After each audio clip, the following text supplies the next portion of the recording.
Good afternoon all.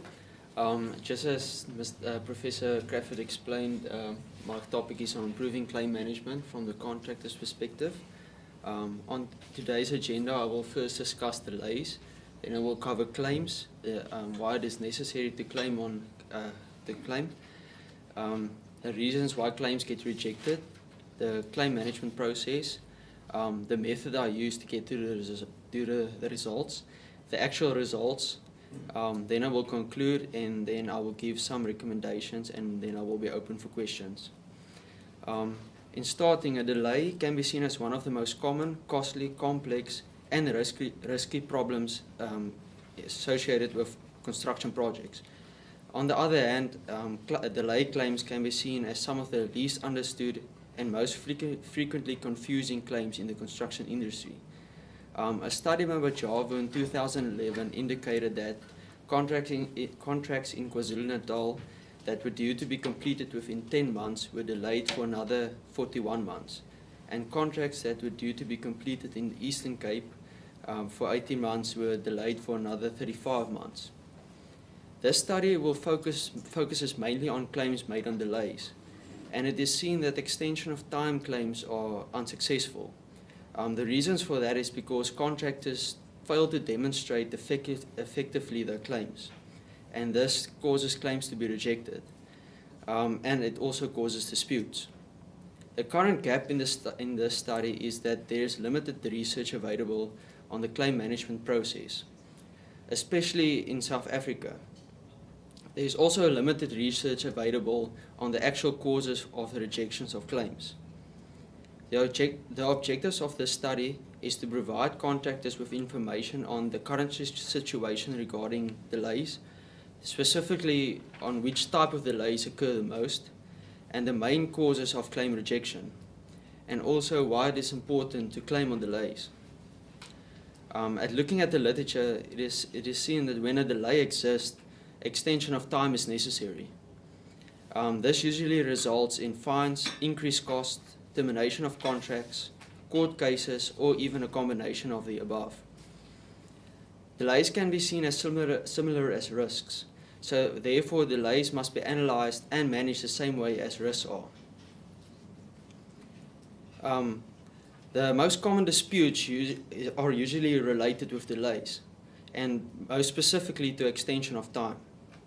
And the most common reason why contractors submit claims is because of extension of time.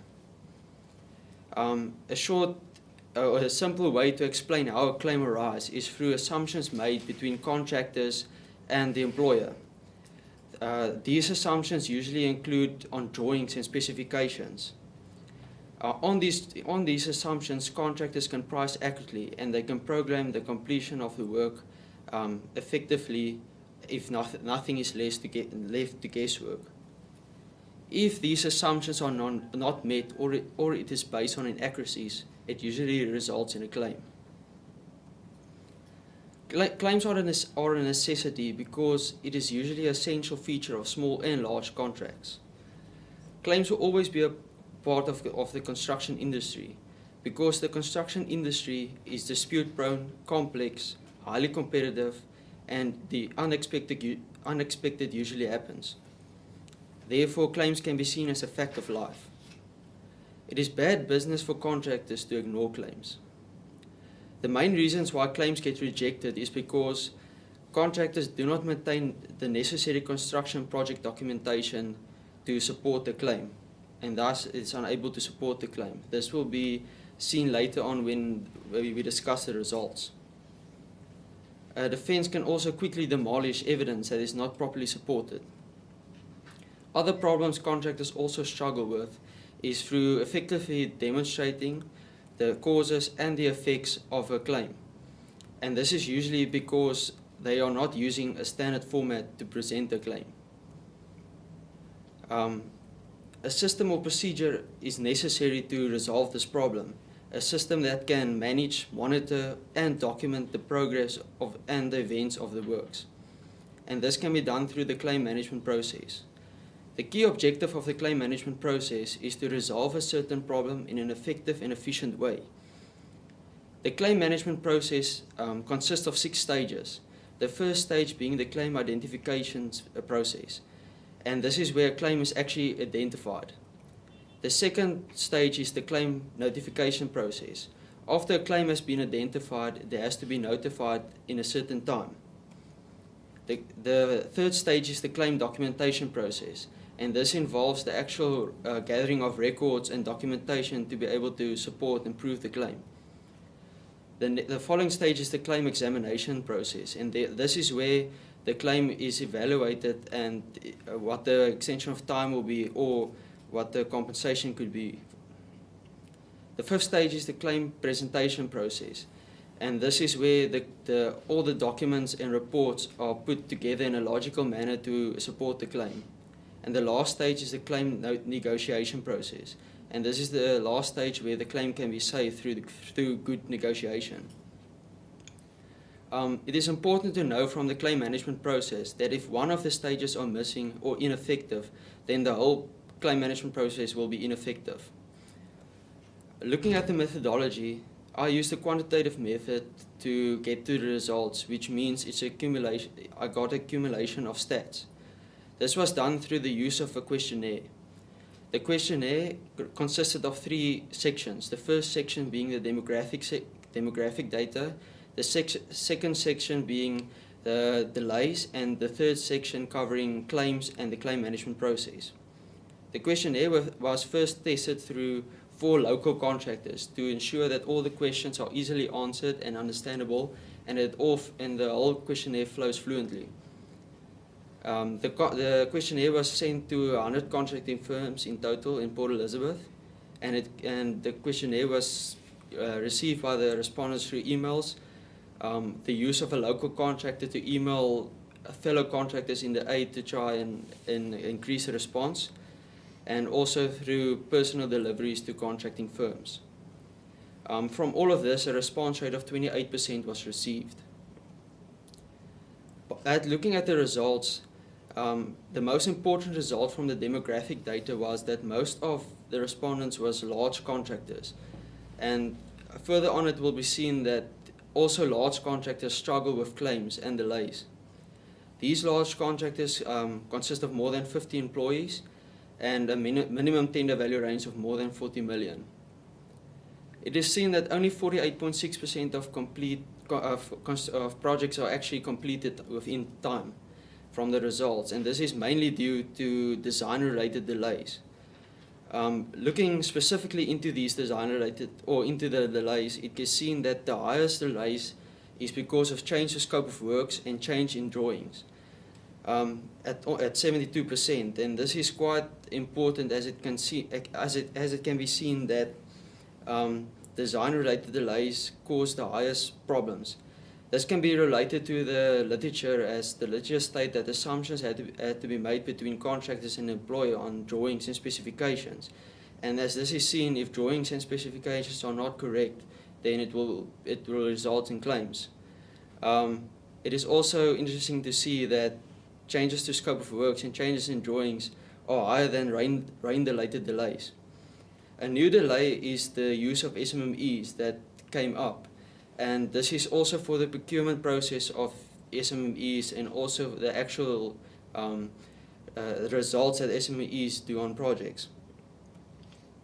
At looking at the results from claims, it is seen that from all the respondents that 77.8% of the respondents said that they claim on a regular basis.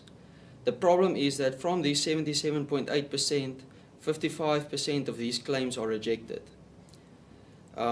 Before we look at the reasons why these claims are rejected, it is important to know why some of the contracts actually do not claim. This is because if a contractor does not claim, he will not get extension of time or compensation. The highest reasons why contractors do not claim is because of a lack of experience in not identifying a claim. It is important for contractors to look at this and try to improve this, although this is low at only 34%. The actual rejections of claims according to the claim management process, we can see that the highest rejection of claims fall in the claim documentation process. This can also be related to the literature, as the literature indicated that claims get rejected because contractors do not provide the necessary documentation to support or prove the claims. Looking at the specific rejections of claims, it is seen that oral instructions by the owner or the employer's agents is the highest reason why claims get rejected. This can closely be related to instructions not kept in writing and also ineffective record keeping. Another point that was indicated in the literature was that contractors do not use standard formats to support or to present their claims, and this can be seen at 50% that is the reason. In concluding this, it can be seen that only 48.6% of construction projects actually complete on time, and this is mostly due to design-related delays. Design-related delays is a risk that's on the employer, and this means the contractor can actually claim for compensation or extension of time on this. And it is seen that claims are made on a regular basis by contractors. The problem is that only 55% of these claims made are rejected, and this is mostly in the documentation process. If we look at the whole claim management process in relation to the rejection of claims of each stage, it can be seen that contractors do not struggle throughout the whole stage, throughout the whole claim management process, but as each stage is less than 50%. But it is important again to remember that if one of these stages are ineffective, the whole process will be ineffective. Some recommendations can be that contractors should improve their claims through keeping records of all progress of events. Contractors should also train on-site staff to detect claims, because if a claim is not detected from the beginning, it is already lost. Contractors should also keep all verbal instructions in writing to ensure that the claim can be supported. Regarding the delays of SMMEs, one of the solutions can be that there should be a system developed to shorten the procurement process of SMMEs. And also training should be provided to SMMEs, and the more contractors work with SMMEs, the problem will be resolved. Thank you. Any questions? Well, Deon, thanks for the presentation. I think it's well prepared and well delivered. Just from my side, a couple of things. One is just you talked about your population being 100. Yes. Is there a specific way that you went around getting to the 100? I first only looked at large contractors in Port Elizabeth, but due to the small amount of large contractors, I went and took all possible contractors that I could find.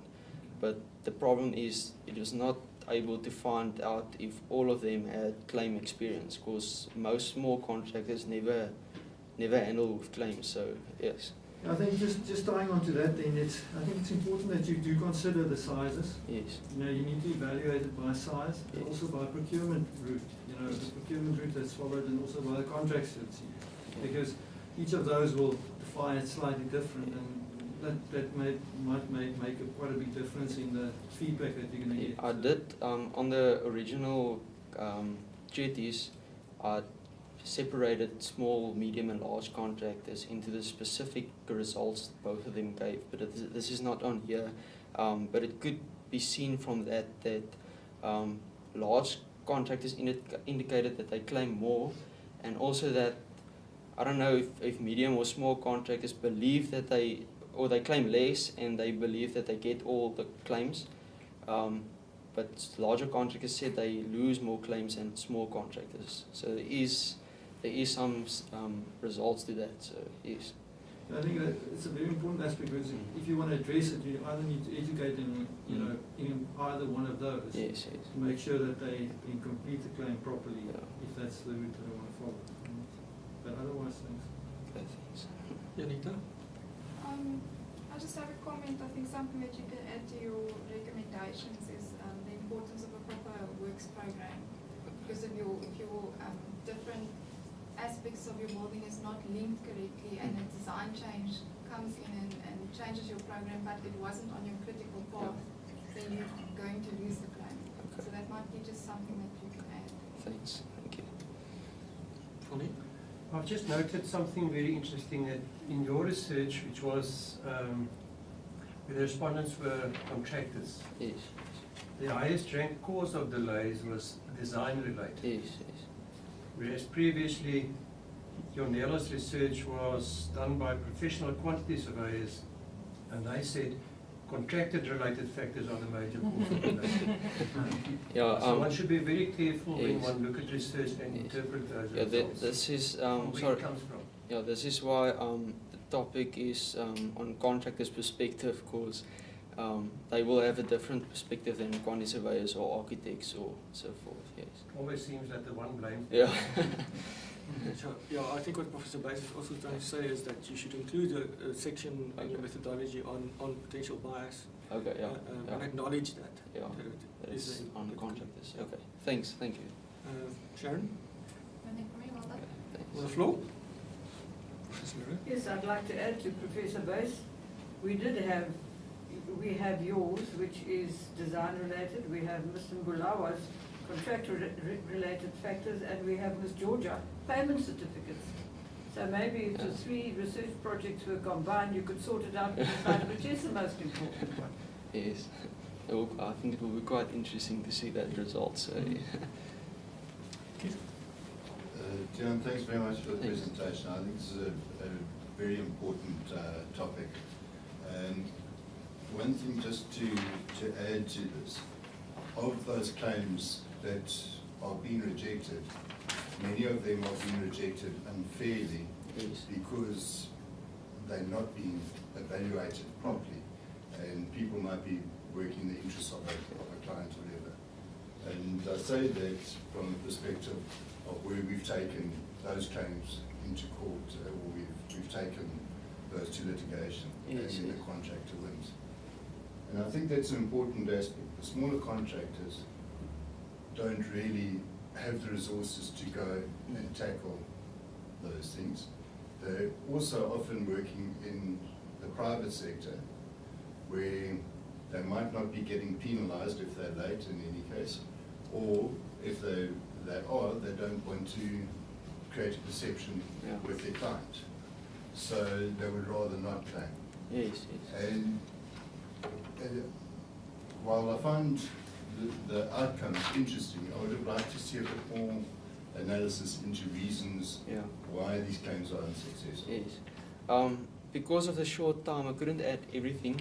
I did cover the principal agent as well, and I also covered one of the things that came up was that contractors do not want to ruin the relationship with their clients, and especially in Port Elizabeth, because it's a small town. If that relationship is stopped or broken up, then they lose possible future jobs. So there is more information on the original treatise, but not on this presentation. But yes. And a further question to that then, in terms of where these claims were being aimed at, the private sector or the state, but did they come into it at all? Was No, that no, there was just overall, yes. Great. Thanks, Deon. Thank you.